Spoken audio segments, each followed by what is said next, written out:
दोस्तों, क्या आपके साथ कभी ऐसा हुआ है कि आप कोई चीज कहीं रखें लेकिन वो चीज वहाँ से ना मिले? आप यहाँ वहाँ हर जगह तलाश करें लेकिन वो चीज गायब हो चुकी हो, लेकिन कुछ देर या कुछ अरसे बाद फिर से वो चीज आपको वहीं कहीं रखी हुई मिल जाए। चाबियां हो, वॉलेट हो, बुक्स हो या फिर हमारा कोई कपड़ा। बहुत से लोगों के साथ ऐसा होता है, लेकिन क्या आपने कभी सोचा कि इसकी वजह क्या है? देखिए, बहुत से लोग अब सोचेंगे कि मैं जिन्नात की बात करूंगा। वैसे भी लोग यकीन रखते हैं कि अगर उनके घर से चीजें गायब हो रही हैं और फिर से मिल जाती हैं तो उनको असल में जिन्नात तंग कर रहे हैं। मुझे ये वीडियो बनाते हुए एक औरत का ये सवाल एक वेबसाइट पर दिखा। ये औरत यूरोप में रहती है और इसके मुताबिक इसके घर से चीजें खुद ब खुद गायब हो जाती हैं और फिर से वहीं पड़ी मिल जाती हैं, कई महीनों बाद भी। इसने ये भी कहा कि मैं डेली अब कुरान पाक की तलावत करती हूँ ताकि अगर हमारे घर में कोई जिन है तो हमें नुकसान न पहुँचाए। देखिए दोस्तों, हमारा ईमान है कि दुनिया में अच्छे और बुरे दोनों जिन्नात होते हैं।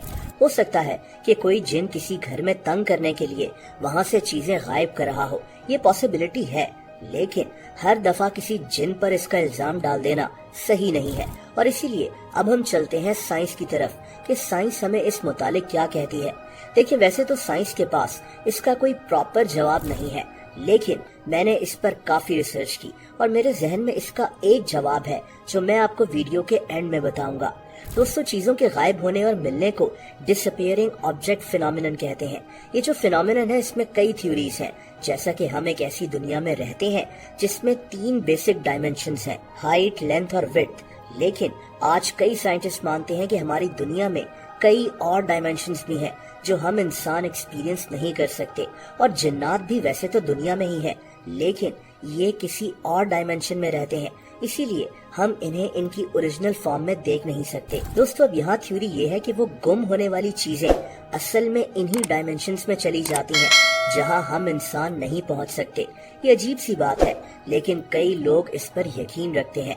लेकिन जिन्नात और चीजों का दूसरी डायमेंशंस में जाना, ये सब बातें तो एक तरफ, मुझे इसकी एक बहुत ही सिंपल सी एक्सप्लेनेशन समझ में आती है।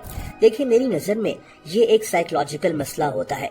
इसे सिलेक्टिव अटेंशन थ्योरी भी कहते हैं। सिंपल तरीके से बताऊं तो हमारे दिमाग के लिए आसपास की हर चीज पर तवज्जो देना इम्पॉसिबल है और इसीलिए हम किसी एक चीज पर फोकस करते हैं जो हमारे लिए इम्पोर्टेंट होती है।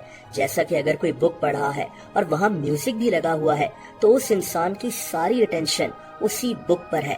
इसका दिमाग उस म्यूजिक को इग्नोर कर रहा है क्योंकि इस आदमी के लिए ये बुक ज्यादा इम्पोर्टेंट है। अब दोस्तों, सिलेक्टिव अटेंशन के कुछ नुकसानात भी हैं।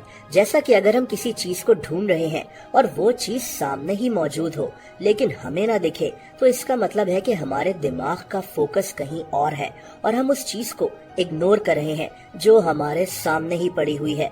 एक तरह से कुछ देर के लिए वो चीज हमारे सामने गायब हो जाती है। इसी तरह कई दफा हमारे हाथ में कोई चीज होती है और हम उस चीज को ढूंढ रहे होते हैं क्योंकि हमारे दिमाग का फोकस कहीं और होता है। इसीलिए जब हमारी वालदा हमें कहती हैं कि वो चीज उस जगह पड़ी है लेकिन हमें वो चीज नहीं मिलती और वालदा आकर फौरन वो चीज निकाल देती हैं, हम सोचते हैं कि हमें ये चीज पड़ी हुई क्यों नहीं दिखी।